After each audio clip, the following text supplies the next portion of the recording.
Hi all welcome to my channel. So ಬನ್ನಿ, ಬೆಳಗ್ಗೆ ಬೆಳಗ್ಗೆನೇ ಲಾಗ್ನ ಶುರು ಮಾಡ್ಕೊಂಡಿದ್ದೀನಿ. ಡೀಪ್ ಕ್ಲೀನಿಂಗ್ ನಡೆದಿದೆ, ಜಾತ್ರೆ ಬಂತು ಅಂತ ಹೇಳ್ಬಿಟ್ಟು. ಸೊ ಹಾಗಾಗಿ ಮನೆಯಲ್ಲಿ ಕ್ಲೀನಿಂಗ್ ಮಾಡ್ಕೊಳ್ತಾ ಇದ್ದೀವಿ. ಹೊರಗಡೆಯಿಂದ ಕೆಲಸದವರು ಕ್ಲೀನ್ ಮಾಡ್ಕೊಳ್ತಾ ಇದ್ದಾರೆ, ಒಳಗಡೆಯಿಂದ ನಾನು ಕೂಡ ಕ್ಲೀನ್ ಮಾಡ್ಕೊಳ್ತಾ ಇದ್ದೀನಿ. ಸೊ ಸ್ವಲ್ಪ ಮೇಲಿನ ಮೇಲೇನಾದರೂ ಈ ರೀತಿ ಡಸ್ಟ್ ಎಲ್ಲ ಜಾಡಿಸ್ಕೋಬೇಕಾಗಿತ್ತು. ಹಾಗಾಗಿ ಡೀಪ್ ಕ್ಲೀನಿಂಗ್ ಅಂದರೆ ಮನೆ ಎಲ್ಲದೂ ಕೂಡ ಕ್ಲೀನ್ ಮಾಡೋಕ್ಕಾಗಲಿಲ್ಲ. ಟೈಮ್ ಕೂಡ ತುಂಬ ಕಡಿಮೆ ಇತ್ತು. ಹಾಗೆ ಕೆಲಸ ಬೇರೆವೆಲ್ಲ ಕೂಡ ಜಾಸ್ತಿ ಇರೋದರಿಂದ ಅದಕ್ಕೂ ಕೂಡ ಇಂಪಾರ್ಟೆನ್ಸ್ ಕೊಡೋದಿತ್ತು. ಹಾಗಾಗಿ ನಾವು ಡೀಪ್ ಕ್ಲೀನಿಂಗ್ ಅಂತಂದರೆ ಶ್ರಾವಣ ಮಾಸದಲ್ಲಿ ಮಾಡ್ಕೊಳ್ತೀವಿ. ಮನೆಯಲ್ಲಿ ಮಂಗಳಗೌರಿ ಪೂಜೆ ಹಾಗೆ ವರದ ಶಂಕರನ ಪೂಜೆ ಮಾಡಿಸೋದ್ರಿಂದ ಆ ಟೈಮಲ್ಲಿ ಮನೆಯನ್ನು ಡೀಪ್ ಕ್ಲೀನ್ ಮಾಡ್ಕೋತೀನಿ ನಾನು. ಸೊ ಹೀಗೇನಿದ್ರು ಕೂಡ ಜಸ್ಟ್ ಈ ರೀತಿ ಮನೆಯೆಲ್ಲ ಕ್ಲೀನ್ ಮಾಡಿಕೊಂಡು ಹಾಗೆ ಬೆಡ್ಶೀಟು ಹಾಸಿಗೆ ಏನೆಲ್ಲ ಇತ್ತು ಅದೆಲ್ಲದು ಕೂಡ ತೊಳೆದು ಹಾಕ್ಕೊಂಡ್ಬಿಟ್ವಿ. ಇವಾಗ ಲಾಸ್ಟ್ ಸ್ಯಾಟರ್ಡೆ ದಿನ ಇದು. ಸ್ಯಾಟರ್ಡೆ ಸಂಜೆನೇ ದೇವ್ರದ್ದು ಪಟ ಕಟ್ತಾರೆ. ಅದು ಕಟ್ಟಿದ ನಂತರ ಯಾವುದೂ ಕ್ಲೀನಿಂಗ್ ಕೆಲಸ ಮಾಡೋ ಆಗಿಲ್ಲ ನಮ್ಮೂರಲ್ಲಿ. ಹಾಗಾಗಿ ಇವತ್ತೇ ಎಲ್ಲದು ಮುಗಿಸ್ಬೇಕಿತ್ತು. ಹಾಗಾಗಿ ಮನೆ ಇವತ್ತು ಕಂಪ್ಲೀಟಾಗಿ ಈ ರೀತಿ ಡಸ್ಟ್ ಜಾಡಿಸ್ಕೊಂಡು ಸ್ವಲ್ಪ ಹಾಗೆಯೇ ಕ್ಲೀನ್ ಮಾಡ್ಕೊಂಬಿಡೋಣ ಅಂತ ಮಾಡ್ತಾಯಿದ್ದೀನಿ.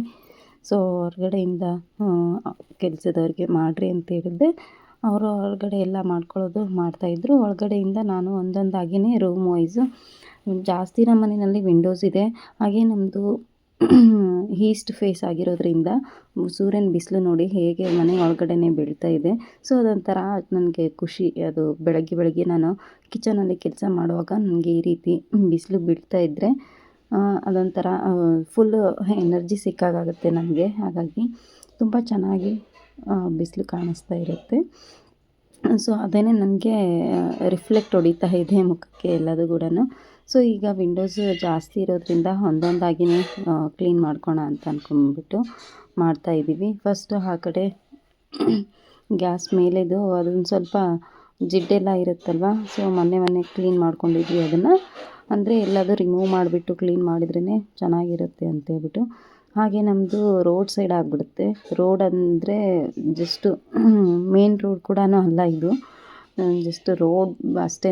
ಅಂದರೆ ವೆಹಿಕಲ್ಸ್ ತುಂಬ ಅಡ್ಡಾಡುತ್ತೆ, ಜನ ಕೂಡ ಜಾಸ್ತಿ ತಿರುಗಾಡೋದು ಜಾಗ ಇದು. ಹಾಗಾಗಿ ಏನಾಗ್ಬಿಡುತ್ತೆ, ಹೊರಗಿಂದ ಡಸ್ಟ್ ಎಲ್ಲದು ಕೂಡ ಮನೆ ಒಳಗಡೆನೇ ಬರ್ತಾ ಇರುತ್ತೆ. ವಿಂಡೋಸು ತೆಗೆದಿಲ್ಲ ಅಂದರೂ ಕೂಡ ನಡೆಯೋದಿಲ್ಲ. ಹಾಗಾಗಿ ವಿಂಡೋಸ್ಗೆ ಎಲ್ಲ ಡಸ್ಟ್ ಬಂದು ಕೂತ್ಬಿಡುತ್ತೆ. ತುಂಬಾ ಡಸ್ಟ್ ಇರುತ್ತೆ ಅದು. ಹಾಗಾಗಿ ಆವಾಗವಾಗ ಕ್ಲೀನ್ ಮಾಡ್ಕೊಳ್ದೇ ಇದ್ದರೆ ಸರಿ ಹೋಗೋದಿಲ್ಲ. ಸ್ವಲ್ಪ ದಿನಗಳೇ ಆಗೋಗಿತ್ತು ನಾವು ಈ ರೀತಿ ಕಿಚನಲ್ಲಿ ಕ್ಲೀನ್ ಮಾಡ್ಕೊಳ್ದೆ. ಬೇರೆದೆಲ್ಲ ರೂಮ್ಗಳಲ್ಲಿ ಆವಾಗವಾಗ ಕ್ಲೀನ್ ಮಾಡ್ಕೊಳ್ತಾನೆ ಇರ್ತೀವಿ. ಕಿಚನಲ್ಲಿ ಅಂದರೆ ಬೆಳಗ್ಗೆ ಕೆಲಸನೇ ಜಾಸ್ತಿ ಇರುತ್ತೆ. ಆಮೇಲೆ ಕ್ಲೀನ್ ಮಾಡ್ಕೋಬೇಕು ಅಂದರೆ ಅಡುಗೆ ಎಲ್ಲ ಮಾಡಿಬಿಟ್ಟಿರ್ತೀವಿ, ಅದೆಲ್ಲ ಕೂಡ ಇಟ್ಕೊಂಡು ಕ್ಲೀನ್ ಮಾಡಲಿಕ್ಕೆ ಆಗೋದಿಲ್ಲ. ಹಾಗಾಗಿ ಸ್ವಲ್ಪ ಡಿಲೇ ಮಾಡಿಬಿಟ್ಟಿದ್ದೆ. ತುಂಬಾ ಡಸ್ಟ್ ಇತ್ತು. ಸೊ ನನಗಂತೂ ಅಡುಗೆ ಮನೆಯದೇ ಸ್ವಲ್ಪ ಡಸ್ಟು ಅದೆಲ್ಲ ಜಾಸ್ತಿನೇ ಇತ್ತು. ಕ್ಲೀನ್ ಮಾಡಲಾರ್ದೇ ಅದು ಒಂಥರ ಏನು ಕೆಲಸ ಮಾಡಲಿಕ್ಕೂ ಬೇಜಾರು ಅನ್ನೋ ಥರ ಇದ್ಬಿಡುತ್ತೆ ಕ್ಲೀನ್ ಇಲ್ಲ ಅಂದರೆ. ಹಾಗಾಗಿ ನೋಡೋಣ ಅಂತ ಕ್ಲೀನ್ ಮಾಡ್ತಾ ಬಂದರೆ ಸ್ವಲ್ಪ ಅಲ್ಲ ತುಂಬ ಜಾಸ್ತಿನೇ ಡಸ್ಟ್ ಹಿಡಿದು ಹೋಗಿತ್ತು. ಅದರಲ್ಲೂ ಕೂಡ ಅಡುಗೆ ಮನೆ ಬೆಳಕು ಚೆನ್ನಾಗಿರಲಿ ಅಂದ್ಬಿಟ್ಟು ಎಲ್ಲ ವಿಂಡೋಸ್ ಕೂಡ ಓಪನ್ ಮಾಡಿಬಿಟ್ಟಿರ್ತೀವಿ ನಾವು.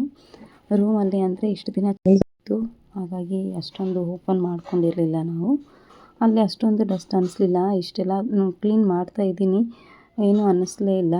ಅದಾಗಿದ ನಂತರ ಇದೊಂದು ಬ್ರಷ್ ಬರುತ್ತೆ ಅಲ್ವಾ, ವಿಂಡೋಸ್ ಈ ರೀತಿ ಅಲ್ಯೂಮಿನಿಯಂ ವಿಂಡೋಸ್ನ ಕ್ಲೀನ್ ಮಾಡಲಿಕ್ಕೆ ಅಂತಾನೆ.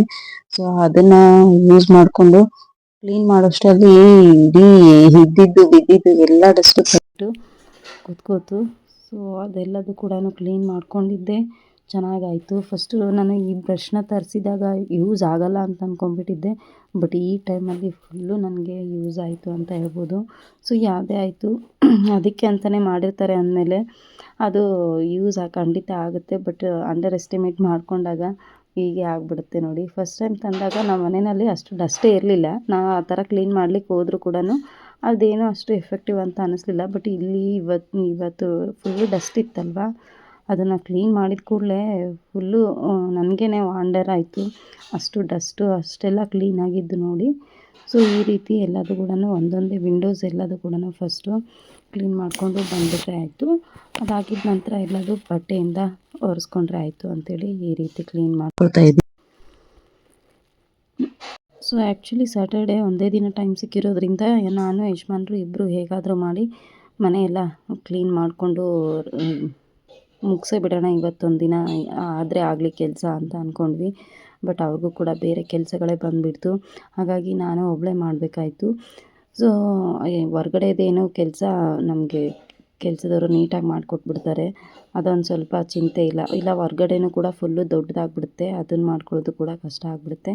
ಹೀಗೆ ಎಲ್ಲ ವಿಂಡೋಸ್ನ ನಾನು ಈ ರೀತಿ ಕ್ಲೀನ್ ಮಾಡಿಕೊಟ್ರೆ ಹೊರ್ಗಡೆಯಿಂದ ಒಂದು ಬಟ್ಟೆ ತೊಗೊಂಡು ಎಲ್ಲದು ನೀಟಾಗಿ ಅದಕ್ಕೆಲ್ಲ ಫಿನೈಲು ಜೊತೆಗೆ ವಿನೆಗರು ಎಲ್ಲ ಆ್ಯಡ್ ಮಾಡಿ ಸ್ವಲ್ಪ ವಿಂಡೋಸ್ ಎಲ್ಲದು ಕೂಡ ಅಲ್ಲಿ ಬರೋವಂಥ ಎಲ್ಲ ರಾಡು ಎಲ್ಲ ಇರುತ್ತಲ್ವ, ಎಲ್ಲ ಕಡೆನೂ ಡಸ್ಟ್ ಕೂತ್ಬಿಟ್ಟಿರುತ್ತೆ. ಅದನ್ನೆಲ್ಲ ಡೀಪಾಗಿ ಕ್ಲೀನ್ ಮಾಡಿಬಿಡಮ್ಮ ಅಂತ ಹೇಳಿದೆ. ಚೆನ್ನಾಗಿ ಕ್ಲೀನ್ ಮಾಡಿಕೊಟ್ರು. ಸೊ ಈಗ ನೋಡ್ತಿರ್ಬೋದು ಎಷ್ಟು ಡಸ್ಟ್ ಬಂತು ಅಂತ ಹೇಳ್ಬಿಟ್ಟು ಕ್ಲೀನ್ ಮಾಡಿದ ನಂತರ. ಸೊ ಇವಾಗ ಒಂದು ಸ್ವಲ್ಪ ಮನೆ ಕಳ ಅನ್ನೋ ಥರ ಆಗಿಬಿಡ್ತು. ಸೊ ಈ ರೀತಿ ಎಲ್ಲದೂ ಕೂಡ ಎಲ್ಲ ಕಡೆ ಇರುವಂಥ ರೂಮ್ಗಳಿಗೂ ಕೂಡ ಡಸ್ಟ್ ಜಾಡಿಸ್ಕೊಂಡು ಅದಾಗಿದ್ದ ನಂತರ ಕ್ಲೀನಾಗಿ ಮಾಡಿಕೊಂಡೆ ನಾನು. ಬೆಳಗ್ಗೆ ಬೇಗನೆ ಎದ್ದು ಈ ಕೆಲಸ ಎಲ್ಲ ಮಾಡ್ಕೊಳ್ಳೋಣ ಅಂತ ಅಂದ್ಕೊಂಡು ಹೇಳಿ ರೆಡಿಯಾಗಿ ಮಾಡ್ತಾಯಿದ್ವಿ. ಸಾತು ಸಮು ಇನ್ನೂ ಮಲ್ಗೆ ಇದ್ದರು ಅಂತ ಅಂದ್ಕೊಂಡು ಆ ಕಡೆ ಕಿಚನ್ ಮಾತ್ರ ತುಂಬಾ ಕೆಲಸ ಹಿಡ್ದಿದ್ದು. ಅದು ಕೆಲಸ ಎಲ್ಲ ಮುಗಿಸ್ಕೊಂಡು ಈ ಕಡೆ ಲಾಸ್ಟ್ ರೂಮಲ್ಲಿ ಯಾರೂ ಮಲ್ಗೋದಿಲ್ಲ. ಹಾಗಾಗಿ ಈ ಕಡೆ ಒಂದು ಸ್ವಲ್ಪ ಕ್ಲೀನ್ ಮಾಡ್ಕೊಂಬಿಡೋಣ ಅಂತೇಳ್ಬಿಟ್ಟು ಈ ಕಡೆ ರೂಮಲ್ಲಿ ಬಂದ್ವಿ. ಸೊ ಈ ಕಡೆ ರೂಮಲ್ಲಿ ಬರ್ತಾನೆ ಯಜಮಾನ್ ಕೂಡ ಸ್ವಲ್ಪ ಕೆಲಸ ಬಂತು. ಈಗ ಕನ್ಸ್ಟ್ರಕ್ಷನ್ ಬೇರೆ ಶುರು ಮಾಡ್ಕೊಂಡಿರೋದ್ರಿಂದ ಅಲ್ಲಿ ಬ್ರಿಕ್ಸ್ ಎಲ್ಲದು ಕೂಡ ಬೇರೆ ಊರಿಂದ ಬರೋದಿತ್ತು ಲೋಡು. ಸೊ ಆ ಲೋಡೆಲ್ಲ ಬೆಳಗ್ಗೆನೇ ಬಂದುಬಿಡ್ತು. ಅದು ಬಂದುಬಿಟ್ಟು ಅವರು ಕೂಡ ಕಾಲ್ ಮಾಡಿಬಿಟ್ರು, ಈ ರೀತಿ ಬ್ರಿಕ್ಸ್ ಎಲ್ಲ ಬಂದಿದೆ, ಎಲ್ಲಿ ಲೋಡೆಲ್ಲ ಇಳಿಸೋದು ಅಂತ ಹೇಳ್ಬಿಟ್ಟು. ಸೊ ಹಾಗಾಗಿ ಅವರು ಮಿಡಲಲ್ಲಿ ಏನೂ ಮಾಡಲಿಕ್ಕಾಗಲಿಲ್ಲ. ಅವರು ಕೂಡ ಹೋಗಬೇಕಾಯ್ತು. ಅವ್ರಿಗೆ ಅದೊಂದು ಟೆನ್ಷನ್ನು. ಸೊ ಮನೆಯಲ್ಲಿ ಈ ರೀತಿ ಹಬ್ಬ ಅದು ಬಂದರೆ ಇವರು ತುಂಬಾ ಬೇಗ ಟೆನ್ಷನ್ ಮಾಡ್ಕೊಂಡ್ಬಿಡ್ತಾರೆ. ಅದ್ರ ಜೊತೆ ಕನ್ಸ್ಟ್ರಕ್ಷನ್ ಅಂದರೆ ಅಷ್ಟು ಈಸಿ ಕೆಲಸ ಅಲ್ವಾ. ಸೊ ನಾವೇ ಇಬ್ಬರೇ ಮಾಡ್ಕೊಳ್ಳೋದಲ್ಲಪ್ಪ ಅಂತೇಳ್ಬಿಟ್ಟು ಫುಲ್ಲು ಟೆನ್ಷನ್ ಮಾಡ್ಕೊಂಡ್ಬಿಡ್ತಾರೆ. ಹಾಗಾಗಿ ನೀವು ಟೆನ್ಷನ್ ಮಾಡ್ಕೊಬಿಟ್ರೆ ನಾನು ಹೇಗೋ ಮ್ಯಾನೇಜ್ ಮಾಡ್ಕೊಳ್ತೀನಿ, ನನಗೆ ಕೆಲಸಕ್ಕೆ ಕೂಡ ಹೆಲ್ಪ್ಗೆ ಅಂತೇಳ್ಬಿಟ್ಟು ಮೋನಮ್ಮ ಇದ್ದಾಳೆ, ಹೋಗ್ರಿ ನೀವು ಅಂತ ಹೇಳಿ ಕಳಿಸಿದೆ. ಸೊ ಅಷ್ಟರಲ್ಲಿ ಸಾತು ಕೂಡ ಎದ್ದು ಬಂದುಬಿಟ್ಟ. ಅವನು ಅಮ್ಮ ನಾನು ನಿನಗೆ ಹೆಲ್ಪ್ ಮಾಡ್ತೀನಿ ಅಂತೇಳ್ಬಿಟ್ಟು.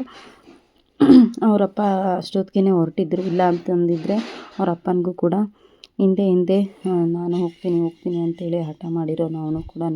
ಸೊ ಅವ್ರಿಗೆ ಅವ್ರ ಅಪ್ಪನಿಂದನೇ ಹೋಗೋ ಅಭ್ಯಾಸ ಜಾಸ್ತಿ, ಅವ್ರ ಅಪ್ಪಂದೇ ಅಭ್ಯಾಸ ಜಾಸ್ತಿ ಇರೋದ್ರಿಂದ ಎಲ್ಲ ಕೆಲಸಕ್ಕೂ ಎಂಥದ್ದೇ ಕೆಲಸ ಇರಲಿ ಅವ್ರ ಹಿಂದೆನೇ ಹೋಗಬೇಕು ಅಂತ ಹಠ ಮಾಡ್ತಾರೆ. ಸೊ ಅದೊಂದು ನನಗೆ ದೊಡ್ಡ ಸಮಸ್ಯೆ ಆಗಿಬಿಟ್ಟಿದೆ. ಏನು ಮಾಡಬೇಕು ಅಂತ ಗೊತ್ತಾಗ್ತಾ ಇಲ್ಲ.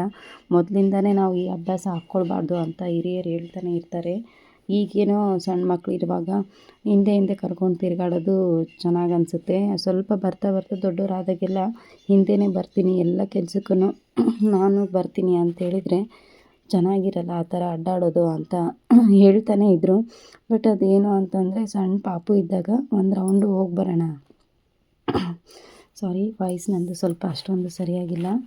ಹೀಗೆ ಕೆಲಸ ಮಾಡಿ ಆ ಕಡೆ ಈ ಕಡೆ ಜಾಸ್ತಿ ಮಾತಾಡಿ ಹೋಗಿದ್ದೀನೋ ಏನೋ ಗೊತ್ತಾಗ್ತಿಲ್ಲ. ಸೊ ಹಾಗಾಗಿ ಇದೇ ರೂಢಿ ಆಗಿಬಿಡ್ತು. ಅದೇ ರೂಢಿಯಿಂದ ಇವಾಗ ಅವ್ರನ್ನ ಹೇಗೆ ಬಿಡಿಸೋದು ಅಂತಲೇ ಗೊತ್ತಾಗ್ತಾ ಇಲ್ಲ. ಸೊ ದೊಡ್ಡ ಸಮಸ್ಯೆ ಆಗಿಬಿಟ್ಟಿದೆ. ಹೇಗೋ ಮರಿ ಮಾಡಿ ಒಂದೊಂದು ಸಾರಿ ಬಿಡಿಸೋಣ ಅಂತ ಅಂದರೂ ಕೂಡ ಹಠ ಮಾಡಿ ಮತ್ತೆ ಶುರು ಮಾಡ್ಕೊಳ್ತಾರೆ. ಯಾರೆಲ್ಲ ನ್ಯೂ ಬಾರ್ನ್ ಬೇಬಿ ಮದರ್ ಇದ್ದೀರಿ, ನೀವು ಕೂಡ ಅಷ್ಟೇ ಇದೇ ಸಮಸ್ಯೆ ನಿಮಗೂ ಕೂಡ ಫ್ಯೂಚರಲ್ಲಿ ಆಗ್ಬೋದು. ಅದಕ್ಕೋಸ್ಕರ ಯಾರಾದರೂ ಆ ಥರ ಮನೆಯಲ್ಲಿ ಮಕ್ಕಳಿಗೆ ಈಗ ಫಸ್ಟು ಸ್ಟಾರ್ಟಿಂಗ್ ಚಿಕ್ಕ ಮಕ್ಕಳಿರುವಾಗ ಅದೇನೋ ಖುಷಿ ಅನಿಸ್ಬಿಡುತ್ತೆ ನಮಗೂ ಕೂಡ ಕಳ್ಸೋದಕ್ಕೆ. ಹಾಗೆ ಅವ್ರಿಗೂ ಬೈಕ್ ಮೇಲೆ ಒಂದು ರೌಂಡ್ ಮಕ್ಕಳನ್ನ ಕರ್ಕೊಂಡು ಹೋಗೋ ಖುಷಿ ಅಂದರೆ ತಂದೆಗೂ ಇದ್ದೇ ಇರುತ್ತಲ್ವ. ಸೊ ಅದೊಂಥರ ಖುಷಿಗೆ ಕರ್ಕೊಂಡು ಹೋಗ್ಬಿಡ್ತಾರೆ. ಅದೇ ಅಭ್ಯಾಸ ಆಗಿದ ನಂತರ ಸ್ವಲ್ಪ ಕಷ್ಟನೇ ಆಗಿಬಿಡುತ್ತೆ. ಯಾರೂ ಕೂಡ ಆ ರೀತಿ ಅಭ್ಯಾಸ ಮಾಡಲಿಕ್ಕೇ ಹೋಗಬೇಡಿ. ಇನ್ನು ನಮ್ಮ ಸಮನ್ವಿ ಬೇರೆ ಎದ್ಬಿಟ್ಲು ನೋಡಿ, ಎದ್ದು ಕೂಡಲೇ ಅಳ್ತಾ ಇದ್ಲು. ಅವಳು ಕೂಡ ಅವಳನ್ನ ಸಮಾಧಾನ ಮಾಡಿಸಿ ಮತ್ತೆ ಕಂಟಿನ್ಯೂ ಮಾಡ್ತಾಯಿದ್ದೀನಿ ಕೆಲಸವನ್ನು. ಸೊ ಹೀಗೆ ಇವ್ರನ್ನ ಮೇಂಟೈನ್ ಮಾಡಿಕೊಂಡು ಕೆಲಸವನ್ನು ಮಾಡ್ಕೊಳ್ಳೋಷ್ಟರಲ್ಲಿ ತುಂಬಾ ಕಷ್ಟ ಆಗಿಬಿಡುತ್ತೆ. ಸೊ ಈಗ ಸಾಮಾನುಗಳಿದ್ದರೆ ಏನು ಅದನ್ನು ಈ ರೀತಿ ಡಸ್ಟ್ ಎಲ್ಲ ಕಾಣಿಸಿದಾಗ ಏನು ಮಾಡಿಬಿಡ್ತೀವಿ, ಕ್ಲೀನ್ ಮಾಡ್ಕೊಂಡ್ಬಿಡ್ತೀವಿ, ತೊಳ್ಕೊಂಡು ಇಟ್ಕೊಂಡ್ಬಿಡ್ತೀವಿ. ಬಟ್ ಇವೆಲ್ಲ ಏನಿದೆ ಎಲ್ಲ ಸ್ವಲ್ಪ ಟೈಮ್ ಕೊಟ್ಟೇ ಮಾಡ್ಕೊಳ್ಬೇಕು. ಸೊ ಒಂದಿನ ಇಡೀ ದಿನ ನಿಂತ್ಕೊಂಡು ಈ ರೀತಿ ಕ್ಲೀನ್ ಮಾಡಬೇಕು ಅಂತ ಅಂದ್ಕೊಂಡಾಗ ಬೇರೆ ಕೆಲಸಕ್ಕೆಲ್ಲ ನಿಂತೋಗ್ಬಿಡುತ್ತೆ. ಆ ಕೆಲಸ ಕೂಡ ಬಿಡೋದಕ್ಕಾಗಲ್ಲ, ದಿನನಿತ್ಯ ಅವೆಲ್ಲ ಮಾಡಲೇಬೇಕಾಗಿರುತ್ತೆ. ಸೊ ಈಗ ಜಾತ್ರೆ ಅದೆಲ್ಲ ಬಂದಾಗ ಬೇರೆದು ಏನೇ ಕೆಲಸ ಇದ್ದರೂ ಅದನ್ನು ಬಿಟ್ಟು ಇದನ್ನೆಲ್ಲ ಮಾಡ್ಕೊಳ್ತೀವಿ. ಸೊ ನೋಡಿ, ಈ ಕಡೆ ಹೊರ್ಗಡೆಯಿಂದ ಬ್ರೇಕ್ಸ್ ಎಲ್ಲ ಬಂದಿರೋದು, ಲೋಡ್ ಗಾಡಿ ಹೊರಗಡೆ ಬಂದು ನಿಂತಿದೆ. ಸೊ ಅದೆಲ್ಲ ಕೂಡ ಯಜಮಾನ್ರು ಅನ್ಲೋಡ್ ಮಾಡಿಸ್ಬೇಕಿತ್ತು. ಅದಕ್ಕೆಲ್ಲ ವರ್ಕರ್ಸು, ಲೇಬರ್ಸು ಎಲ್ಲರನ್ನೂ ಅರೇಂಜ್ ಮಾಡಿ ಅವರು ಕೂಡ ಆ ಕೆಲಸನ ಮಾಡಿಕೊಂಡು ಅವ್ರಿಗೆಲ್ಲ ವರ್ಕ್ ಹೇಳಿಕೊಟ್ಟು ಅವರು ಕೂಡ ಬಂದು ಇವಾಗ ಕ್ಲೀನಿಂಗ್ ಜೊತೆ ಜಾಯ್ನ್ ಆಗಿದ್ದಾರೆ. ಸೊ ಅವ್ರಿಗೂ ಕೂಡ ನಾನು ಒಬ್ಬಳೇ ಆಗಿಬಿಡ್ತೀನಿ ಅಂತೇಳ್ಬಿಟ್ಟು ಅವ್ರಿಗೆ ಅದೊಂದು ಟೆನ್ಷನ್ನು. ಏನೂ ಆಗೋಲ್ಲ, ನಾನು ಮಾಡ್ಕೋತೀನಿ, ಇವತ್ತೊಂದಿನ ಫುಲ್ಲು ಡೇ ಇದೆ, ನಿಧಾನವಾಗಿ ಇದಿಷ್ಟು ಕ್ಲೀನ್ ಮಾಡಿಕೊಂಡು ಸ್ವಲ್ಪ ಒರೆಸ್ಕೊಂಬಿಟ್ರೆ ಸಾಕು, ಮತ್ತು ನೋಡೋಣ ಶ್ರಾವಣ ಮಾಸದಲ್ಲಿ ಅಂತ ಹೇಳ್ತಾನೆ ಇದ್ದೆ. ಆಲ್ಮೋಸ್ಟ್ ಎಲ್ಲ ಕೆಲಸನೂ ಮುಗಿದಿತ್ತು, ಇದೊಂದು ಡಸ್ಟಿಂಗ್ ಕೆಲಸ ಮಾತ್ರ ಬಾಕಿ ಇತ್ತು. ಅದಕ್ಕೋಸ್ಕರ ಸೊ ಮಕ್ಕಳು ಇಬ್ಬರು ಎದ್ದಿದ ನಂತರ ಇನ್ನೊಂದು ಬೆಡ್ರೂಮ್ ಕೂಡ ಹಾಗೆ ಕ್ಲೀನ್ ಮಾಡ್ಕೊಂಡ್ಬಿಟ್ವಿ. ಆಮೇಲೆ ಹಾಲೆಲ್ಲದು ಕೂಡ ಒಂದು ಸಾರಿ ಕ್ಲೀನ್ ಮಾಡಿಕೊಂಡು ಸ್ವಲ್ಪ ರಿಲ್ಯಾಕ್ಸ್ ಆಗಿ ಟೀ ಎಲ್ಲ ಕುಡಿದು ಮತ್ತು ಕ್ಲೀನ್ ಮಾಡಿಕೊಂಡ್ವಿ ಎಲ್ಲದು ಕೂಡ. ಮತ್ತು ಸ್ವಲ್ಪ ಒರೆಸ್ಕೋಬೇಕಲ್ಲ, ಎಲ್ಲ ಡಸ್ಟ್ ಆಗಿರುತ್ತೆ ಅಂತೇಳ್ಬಿಟ್ಟು ಅದೆಲ್ಲ ಆಲ್ಮೋಸ್ಟ್ ಎಲ್ಲ ಮುಗಿಸಿದ್ವಿ. ಬಟ್ ಮಕ್ಕಳ ಜೊತೆಗೆ ಎಲ್ಲದು ಕೂಡ ಮಾಡೋದೇನಿದೆ ಅಲ್ಲ, ತುಂಬಾ ಕಷ್ಟದ ಕೆಲಸ. ಅದ್ರ ಜೊತೆ ಲೇಬರ್ಸ್ ಬೇರೆ ಬಂದುಬಿಟ್ಟು ಅವರು ತಮ್ಮ ಕೆಲಸವನ್ನು ಶುರು ಮಾಡಿಕೊಂಡ್ರು. ಅವರು ಕೂಡ ಅವೆಲ್ಲ ಮಟೀರಿಯಲ್ಸು, ಬ್ರಿಕ್ಸು ಎಲ್ಲದು ಕೂಡ ಇಳಿಸ್ಬೇಕಾಗಿತ್ತು. ಅವರು ಆ ಕೆಲಸ ಮಾಡಿಕೊಂಡ್ರು. ಸೊ ಅವ್ರಿಗೂ ಕೂಡ ನೀರು ಕೊಡೋದು, ಟೀ ಮಾಡಿಕೊಡೋದು, ಟಿಫಿನ್ ಮಾಡಿಕೊಡೋದು, ಇದೆಲ್ಲ ಕೆಲಸದ ಜೊತೆಗೆ ಹೇಗೋ ಆಲ್ಮೋಸ್ಟ್ ಕ್ಲೀನಿಂಗ್ ಕೆಲಸ ಮುಗಿಸ್ಕೊಂಡೆ ಸ್ವಲ್ಪ ಸಮಾಧಾನ. ಆದರೂ ಕೂಡ ಇನ್ನೂ ಎಲ್ಲ ಕಿಚನಲ್ಲಿ ಸ್ವಲ್ಪ ಸಾಮಾನುಗಳೆಲ್ಲ ಆವಾಗವಾಗ ಕ್ಲೀನ್ ಮಾಡ್ಕೊಂಡಿರ್ತೀನಿ. ಬಟ್ ಅದನ್ನೆಲ್ಲ ಜೋಡಿಸ್ಕೊಳ್ಳೋದು ಅದೆಲ್ಲ ಇತ್ತು ಸ್ವಲ್ಪ. ಇವನ್ ಇದನ್ನು ಕೂಡ ಗ್ರಾಸರಿ ಕೂಡ ಹಾಗೆ ಕೊಡೋದಿತ್ತು. ಹಾಗಾಗಿ ತಂದ್ಕೊಂಡು ಆಮೇಲೆ ಕ್ಲೀನ್ ಇಟ್ಕೊಳ್ಳೋಣ ಅಂತ ಅಂದ್ಕೊಂಡು ಸುಮ್ಮನಾದೆ. ಈಗ ಇಲ್ಲಿ ಕಿಚನ್ನಲ್ಲಿ ಅಡುಗೆ ಕೂಡ ಮಧ್ಯಾಹ್ನಕ್ಕೆ, ಬೆಳಗ್ಗೆ ಎಲ್ಲ ಟಿಫಿನ್ ಮಾಡಿಕೊಂಡು ಲೇಬರ್ಸ್ಗೆ ಟೀ ಎಲ್ಲದೂ ಮುಗಿಸಿ ನಂತರ ಮಧ್ಯಾಹ್ನ ಲಂಚ್ ಎಲ್ಲ ಪ್ರಿಪೇರ್ ಮಾಡೋಣ, ಸ್ವಲ್ಪ ರೆಸ್ಟ್ ಮಾಡೋಣ ಅಂದ್ಕೊಂಡೆ. ಬಟ್ ರೆಸ್ಟ್ ಮಾಡಲಿಕ್ಕೂ ಕೂಡ ಆಗಲಿಲ್ಲ. ಹಾಗೆ ಮನೆಗೆ ಒಬ್ಬರು ಗೆಸ್ಟ್ ಕೂಡ, ತುಂಬ ಇಂಪಾರ್ಟೆಂಟ್ ಪರ್ಸನ್ ಅವರು. ಸೊ ಅವರು ಕೂಡ ಬರ್ತೀನಿ ಅಂತ ಬೇರೆ ಕಾಲ್ ಮಾಡಿ ಹೇಳಿಬಿಟ್ರು. ಹಾಗಾಗಿ ಆ ಕೆಲಸದ ಮಧ್ಯೆ ನಾನು ರೆಸ್ಟ್ ಮಾಡಿದರೆ ನಡೆಯಲ್ಲ. ಅವರು ಕೂಡ ಬರ್ತಾರೆ ಅಂದರೆ ಮನೆಯೆಲ್ಲನೂ ಸ್ವಲ್ಪ ಇನ್ನೂ ಅಚ್ಚುಕಟ್ಟಾಗಿ ನೀಟಾಗಿ ಇಟ್ಕೊಳ್ಬೇಕು. ಜೊತೆಗೆ ಮನೆಯಲ್ಲಿ ಎಲ್ಲ ಅಡುಗೆ ಏನೆಲ್ಲ ಇದೆ ಅದೆಲ್ಲ ಕೂಡ ಮಾಡ್ಕೊಳ್ಬೇಕು ಅಂತ ಅಂದ್ಕೊಂಡು ಸೊ ಅದನ್ನು ಕೂಡ ಪ್ರಿಪೇರ್ ಮಾಡ್ಕೊಳ್ತಾ ಇದ್ದೀನಿ. ಇವಾಗ ಮಧ್ಯಾಹ್ನ ಲಂಚ್ ಪ್ರಿಪೇರ್ ಮಾಡ್ತಾ ಹಾಗೆ ಲಾಗ್ನ ಶುರು ಮಾಡ್ಕೊಂಡಿದ್ದೀನಿ. ಸೊ ಈ ರೀತಿಯಾಗಿ ನಮ್ಮ ಸ್ಯಾಟರ್ಡೆ ಕಳೆದೋಯ್ತು. ಹಾಗೆ ಜಾತ್ರೆ ಕ್ಲೀನಿಂಗ್ ಕೂಡ ಒಂದು ಹಂತಕ್ಕೆ ಮುಗಿದೋಯ್ತು, ಅದೊಂದು ಸಮಾಧಾನ. ಸೊ ಮಕ್ಕಳು ಬೇರೆ ಮನೆಯಲ್ಲೇ ಇದ್ದರು. ಇವತ್ತು ಸ್ಯಾಟರ್ಡೆ ನಾವು ಇದೆಲ್ಲ ಕೆಲಸದಲ್ಲಿ ಸಾತನ್ನ ಸ್ವಲ್ಪ ನಾವು ಕೂಡ ಸ್ಕೂಲಿಗೆ ಕಳ್ಸೋದಕ್ಕೆ ಆಗಲಿಲ್ಲ. ಯಜಮಾನ್ರು ಬೇರೆ ಹೊರಗಡೆ ಕೆಲಸದಲ್ಲಿ ಅವರು ಬ್ಯುಸಿ ಆದರು, ನಾನು ಮನೆ ಕೆಲಸದಲ್ಲಿ ನಾನು ಬ್ಯುಸಿ ಆದೆ. ಹಾಗಂತ ನೆಗ್ಲೆಕ್ಟ್ ಮಾಡಲಿಲ್ಲ. ಬಟ್ ಏನು ಅಂತಂದರೆ ಆಲ್ಮೋಸ್ಟ್ ಎಲ್ಲ ಒಂದು ಎಕ್ಸಾಮ್ಸ್ ಎಲ್ಲದು ಮುಗ್ದಿತ್ತಲ್ವ, ಆದರೆ ಆಗಲಿ ಸ್ವಲ್ಪ ಇವತ್ತು ಹಾಫ್ ಡೇ ಬೇರೆ ಇದೆ, ಒಂದಿನ ಬಿಟ್ಟರೆ ಏನಾಗುತ್ತೆ ಅಂತ ಅಂದ್ಕೊಳ್ಳೋ ರೀತಿಯಲ್ಲಿ ಸ್ವಲ್ಪ ಆ ಕಡೆ ಫೋಕಸ್ ಮಾಡಲಿಲ್ಲ ಅಷ್ಟೇ. ಆದರೂ ಕೂಡ ಕಳಿಸ್ಬೇಕು ಅಂತ ಅಂದ್ಕೊಂಡ್ವಿ. ಮತ್ತು ಟೈಮ್ ಬೇರೆ ಆಗೋಗ್ಬಿಟ್ಟಿತ್ತು, ಹಾಗಾಗಿ ಕಳಿಸ್ಲಿಲ್ಲ. ಮನೆಯಲ್ಲೇ ಇದ್ದ ಅವನು ಕೂಡ. ಈ ಕಡೆ ಮನೆ ಕೆಲಸಕ್ಕೆ ಅಂತ ಬಂದಿದ್ದಾರೆ. ಮನೆಯಲ್ಲಿ ಕೂಡ ಇದೆಲ್ಲ ಕ್ಲೀನಿಂಗ್ ಮಾಡ್ಕೊಳ್ತಾ ಇದ್ದೀವಿ. ಅವನಿಗೆ ಹೋಗೋಕ್ಕೆ ಮನಸ್ಸಿಲ್ಲ. ನಾನು ಕೂಡ ಮನೆಯಲ್ಲೇ ಇರಬೇಕು ಅಂತ ಅಂದ್ಕೊಂಡು ಹಠ ಮಾಡಲಿಕ್ಕೆ ಶುರು ಮಾಡಿದೆ. ಹಾಗಾಗಿ ಅವನಿಗೆ ಕಳಿಸ್ಲಿಲ್ಲ. ಸೊ ಇವಾಗೆಲ್ಲ ಲಂಚ್ ರೆಡಿ ಮಾಡಿಕೊಂಡು ಪ್ರಿಪೇರ್ ಮಾಡಿ ನಂತರದಲ್ಲಿ ಸೊ ಇಂಪಾರ್ಟೆಂಟ್ ಪರ್ಸನ್ ಒಬ್ಬರು ಬರೋರಿದ್ದಾರೆ ಅಂತ ಹೇಳಿದ್ನಲ್ವ. ಸೊ ಹಾಗಾಗಿ ಬೇಗ ಎಲ್ಲ ಕೆಲಸ ಮುಗಿಸ್ಕೊಂಡು ಅದಾಗಿದ್ದ ನಂತರ 4 o'clockಗೆ ನನಗೆ ಕ್ಲಾಸ್ ಬೇರೆ ಇದೆ. ಸ್ಯಾಟರ್ಡೆ ಆಗಿರೋದ್ರಿಂದ 4 o'clock to 5:30 ಒಂದು ಬ್ಯಾಚ್ ಇದೆ. After that regular tuition class ಬೇರೆ ಒಂದು ಬ್ಯಾಚ್ ಇದೆ. ಸೊ ಅವರು ಬರೋಷ್ಟರಲ್ಲಿ ನಾನು ಕೂಡ ಕೆಲಸ ಮುಗಿಸ್ಕೊಂಡು ರೆಡಿ ಆಗಬೇಕಿತ್ತು. ಇವನು ಕ್ಲಾಸ್ಗೂ ಕೂಡ ನಾನು ಟೈಮ್ ಕೊಡಬೇಕಿತ್ತಲ್ವ. ಹಾಗಾಗಿ ಯಜಮಾನ್ರಿಗೆ ಅವ್ರಿಗೆ ಎಲ್ಲ ಬೇಗ ಬಂದು ಊಟ ಮಾಡಿಕೊಂಡು ಹೋಗಿಬಿಡ್ರಿ ಅಂತ ಹೇಳಿದ್ದೆ. ಸೊ ಈಗ ನೆಕ್ಸ್ಟು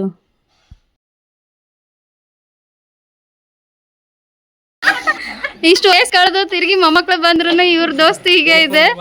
ಸೊ ದೋಸ್ತನ ಅದಕ್ಕೆ ಖುಷಿ ಇವತ್ತು ಬಂದಿರೋದು ಇವರು. ಆದ್ರೂ ಕೂಡ ಬೆಂಗಳೂರಿಂದ ಇಲ್ಲಿಗೆ ಬಂದ್ರು ಕೂಡ ಇವ್ರು ಮತ್ತೆ ಇಲ್ಲಿ ಬಂದೇ ಹೋಗೋದು. ಅದೇ ಆಯುಷ ಆರೋಗ್ಯ ಎಲ್ರಿಗೂ ಎಲ್ಲರೂ ಕಾಪಾಡ್ಲಿ, ಮಕ್ಕಳಿಗೆ ಮೊಮ್ಮಕ್ಕಳಿಗೆ ಅಂತ ಹೇಳ್ತಾ ಇರ್ಬೇಕು. ನಿಮ್ಮೆಲ್ಲರ ಆಶೀರ್ವಾದ ಖುಷಿಯಾಗಿದ್ದೀವಿ.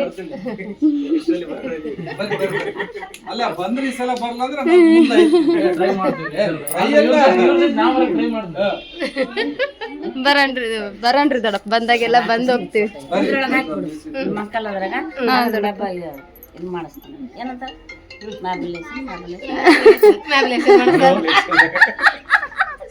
ಆಯ್ತು ಮಾಡ್ಸೋಣ ಅಂತ. ತಪ್ಪೇನು ಒಪ್ಪೇನು ಒಟ್ಟು ಇರ್ಲಿ ಅದು ಇದ್ರಲ್ಲಿ ಏನು ಕಪ್ಪಟ್ಟಿಲ್ಲ. ಅದಷ್ಟೇ, ಅದಿಲ್ರಿ ಅದರಿಂದ ಆಕರ್ಷಣೆ ಜಾಸ್ತಿ ನಿಮ್ದು. ಸೊ ಹೇಳಿದ್ನಲ್ವ ನಾನು ತುಂಬ ಇಂಪಾರ್ಟೆಂಟ್ ಅಂತ ಹೇಳಿಬಿಟ್ಟು. ಸೊ ಇವ್ರು ಯಾರು ಬೇರೆ ಅಲ್ಲ, ನಮ್ಮ ಅಮ್ಮನ ಬೆಸ್ಟ್ ಫ್ರೆಂಡ್ ಅವರು. ಚಿಕ್ಕ ವಯಸ್ಸಿಂದ ಇವರಿಬ್ಬರು ಫ್ರೆಂಡ್ಸು. ಬಟ್ ಇವ್ರು ಮಾತ್ರ ತುಂಬಾ ಫುಲ್ ಆಫ್ ಎನರ್ಜಿಯಿಂದ ಹೇಗಿರ್ತಾರೆ ಅಂತಂದರೆ ಎಲ್ಲರ ಜೊತೆ ಫುಲ್ಲು ನಗುವನ್ನು ಮಾತ್ರ ಹಂಚುವಂಥ ವ್ಯಕ್ತಿ ಅಂತಂದರೆ ಇವರೇ. ಸೊ ನನ್ನ ಲೈಫಲ್ಲಿ ನೋಡಿರೋದು.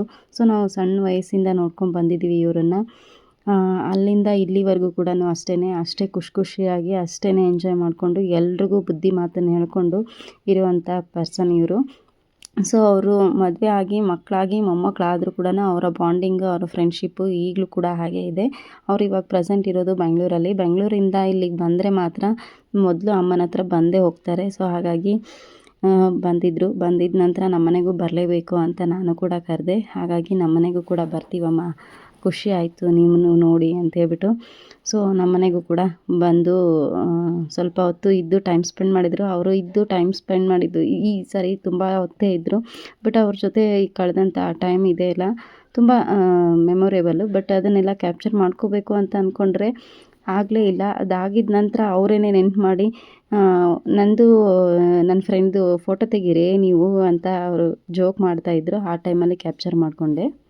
ಸೊ ಅವರೆಲ್ಲ ಬಂದು ಹೋಗಿದ ನಂತರ ಕ್ಲಾಸಸ್ ಕೂಡ ಇತ್ತು. ಕ್ಲಾಸಸ್ ಎಲ್ಲ ಮುಗಿಸ್ಕೊಂಡು ಇವಾಗ ಮೇಲೆ ಬ್ರಿಕ್ಸ್ ಎಲ್ಲ ಬಂದಿರೋದು ಇಳಿಸಿದ್ದಾರೆ.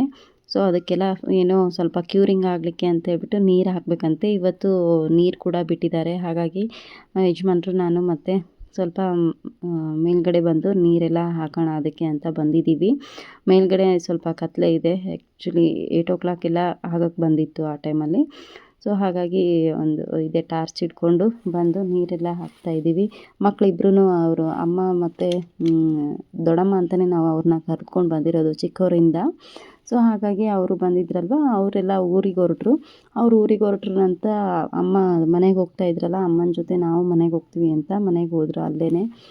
ಸೊ ಅವರು ಆಮೇಲೆ ಎಲ್ಲ ಕೆಲಸ ಮುಗ್ದಿದ ನಂತರ ಕರ್ಕೊಂಡು ಬರ್ತಾರೆ ಯಜಮಾನ್ರು. ಸೊ ಈಗ ಮೇಲೆ ಒಂದು ಸ್ವಲ್ಪ ಇದೆ, ಒಂದು ಕೆಲಸ ಮುಗಿಸ್ಕೊಂಡ್ಬಿಟ್ರೆ ಆಗೋಗ್ಬಿಡುತ್ತೆ. ಸೊಳ್ಳೆ ಬೇರೆ ಈ ಟೈಮಲ್ಲಿ ತುಂಬಾ ಜಾಸ್ತಿ. ನಮ್ಮ ಏರಿಯಾನಲ್ಲಂತೂ ಹೇಳೋಕ್ಕೆ ಇಲ್ಲ, ಅಷ್ಟು ಸೊಳ್ಳೆ ಕಾಟ ಇದೆ. ಹಾಗಾಗಿ ನಿಲ್ಲೋಕ್ಕೆ ಆಗಲ್ಲ ಈ ಟೈಮಲ್ಲಿ, ಅಷ್ಟೊಂದು ಸೊಳ್ಳೆ ಇದೆ. ಸೊ ಮಕ್ಕಳು ಈಗ ನಮ್ಮ ಜೊತೆ ಇದ್ದರು ಅಂದರೆ ಅವರು ಕೂಡ ನಮ್ಮ ಜೊತೆ ಇದನ್ನೆಲ್ಲ ನಾವು ಮಾಡ್ತೀವಿ ಅಂತ ನಿಂತುಬಿಡ್ತಾರೆ. ಹಾಗಾಗಿ ಅಲ್ಲೇ ಇರಲಿ ಅಂತ ಹೇಳ್ಬಿಟ್ಟು ಅವ್ರು ಬರೋಷ್ಟರಲ್ಲಿ ಈ ಕೆಲಸ ಮುಗಿಸ್ಕೊಂಡ್ಬಿಡೋಣ ಅಂತ ಬಂದಿದ್ದೀವಿ.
ವ್ಯವಸ್ಥೆನ ಮಾಡ್ಕೋಬೇಕಲ್ರಿ ಹಂಗಂದ್ರೆ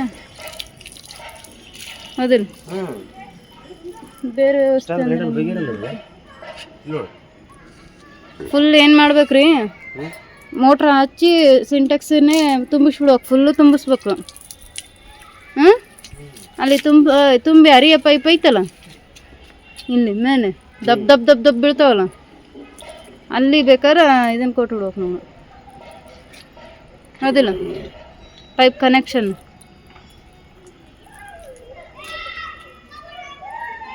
ಅಲ್ಲಿ ಹರಿದು ಹೋಗೋ ನೀರನ್ನ ಈ ಕಡೆ ಬರಂಗೆ ಮಾಡ್ಕೋಬೇಕು ನಾವು ಅಲ್ಲಿಗೆ ಪೈಪ್ ಕಲೆಕ್ಷನ್ ಕೊಟ್ಕೊಂಡು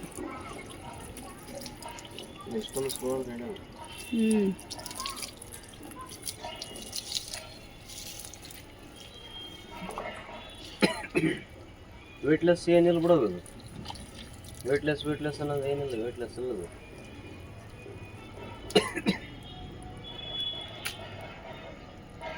ಎಲ್ಲಿಂದ ಇವು ತರಿಸಿರೋದು ಜಾರ್ಖಂಡ್ ಇಲ್ಲಿವಲ್ಲ ನೀವು ನಾವು ಸಿಕ್ಕಿಂದ ಐತೆ ಫ್ಯಾಕ್ಟ್ರಿ ಇಲ್ಲೇ ಹಾಸ್ಪಿಟಲ್ ಇರ್ಬೇಕು ಫ್ಯಾಕ್ಟ್ರಿ ಇದರದ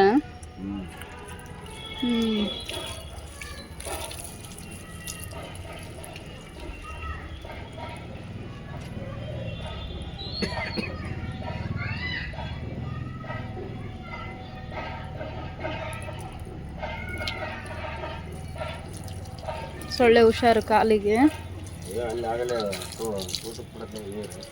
ತೋಟದ್ದು ಬಿಡೋದು ಫುಲ್ಲು ಅದು ಜೇನು ಹುಳ ಅಲ್ಲಿ ನಿನ್ನೆ ನಾವು ಯಾರ್ದು ಇವ್ರದ್ದು ನೋಡಿದ್ವಲ್ರಿ ಯಾರತ್ತ ನಿನ್ನ ಫೇವ್ರೇಟ್ ಯೂಟ್ಯೂಬರ್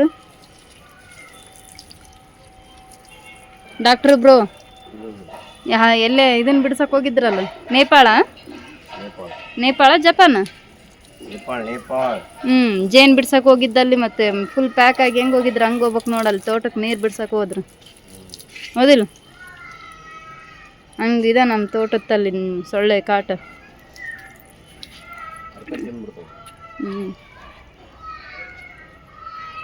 ಹೊಡೆದೋಗ್ಯದ ಇದೇನು ಉಲ್ಟಾ ಜೋಡಿಸಿರೋದು ಹೊಡೆದ್ರೆ ಪೀಸ್ ಮೇಲೆ ತಂದ್ಬಿಟ್ರೆ ಕಲ್ತಿಲ್ಲ ತಂದ್ಬಿಟ್ರೆ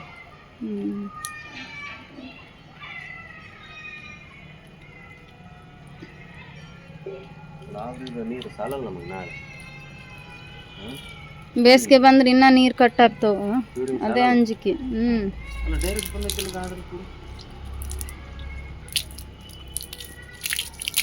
ಡೈರೆಕ್ಟಾಗಿ ಏನು ಮತ್ತೆ ಅದು ಸಿಂಟೆಕ್ಸ್ ನಳದಲ್ಲಿದ್ದ ಈ ಕಡೆ ಬರ್ತಾವೆ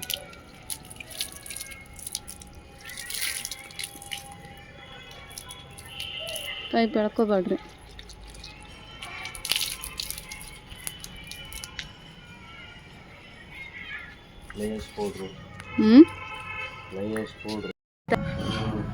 ಈಗೇನು ಹುಡ್ರನ್ನ ಕರ್ಕೊಂಬರ್ತೀರಾ ಆ ಕಡೆ ಮನೆಗೆ ಹೋಗಿ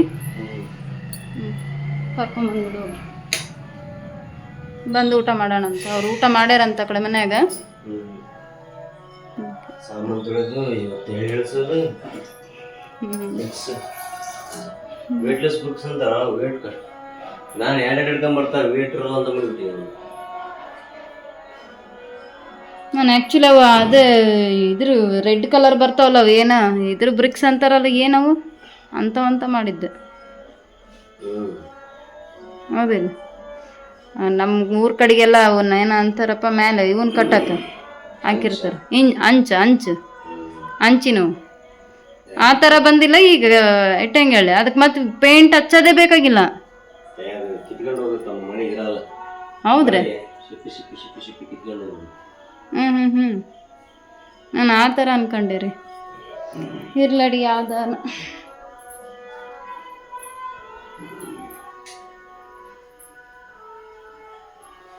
ಸೊ ಇವತ್ತು ಇಷ್ಟೊತ್ತಿನಾಗ ಈಗ ಪಟ ಕಟ್ತಿರ್ತಾರೆ ನೋಡ್ರಿ ಈಗ ಇಷ್ಟೊತ್ತಿಗೆ ನಾವು ಎಲ್ಲರೂ ಮನೆ ತೊಳ್ಕೊಳ್ಳೋದು ಈ ಜಾತ್ರೆ ಅನ್ನೋದ್ರೊಳಗೆ ಮಾಡ್ಕೋಬೇಕು ಇದನ್ನೆಲ್ಲ ಇದು ಈಗ ಪಟ ಕಟ್ಟಿದ ನಂತರ ಏನಾದರೂ ಉರಿಯೋದಿರ್ತದಲ್ಲ ಕಾಳು ಹುರ್ಕೊಳ್ಳೋದು ಪುಡಿ ಚಟ್ನಿ ಮಾಡ್ಕೊಳ್ಳೋದಕ್ಕೆ ಶೇಂಗಾ ಗುರೆಳ್ ಪುಡಿ ಇಂಥವು ಮಾಡ್ತೀವಲ್ಲ ಅದ್ಯಾವುದು ಮಾಡೋಂಗಿಲ್ಲ.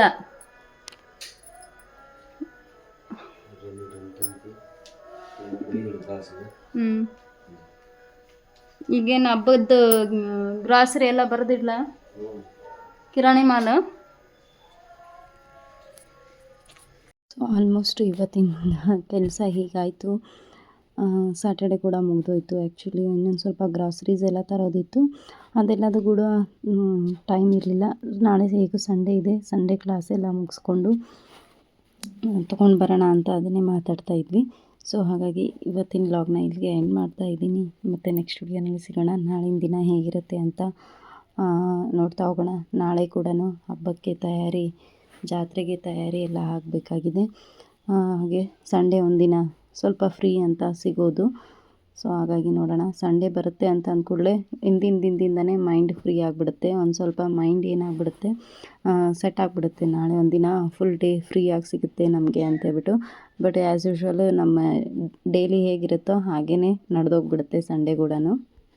ಇವತ್ತಿನ ವಿಡಿಯೋ ನಿಮಗೆ ಯಾವುದಾದ್ರೂ ಒಂದು ಕಾರಣಕ್ಕೆ ಇಷ್ಟ ಆಗಿದ್ದರೆ ಒಂದು ಲೈಕ್ ಮಾಡಿ, ಹಾಗೆ ನಿಮ್ಮ ಅನಿಸಿಕೆ ಅಭಿಪ್ರಾಯವನ್ನು ಕಮೆಂಟ್ ಮಾಡಿ ತಿಳಿಸಿ ಅಂತ ಕೇಳ್ಕೊಳ್ತೀನಿ. ಮತ್ತೆ ಸಿಗೋಣ. Thanks for watching. Bye bye.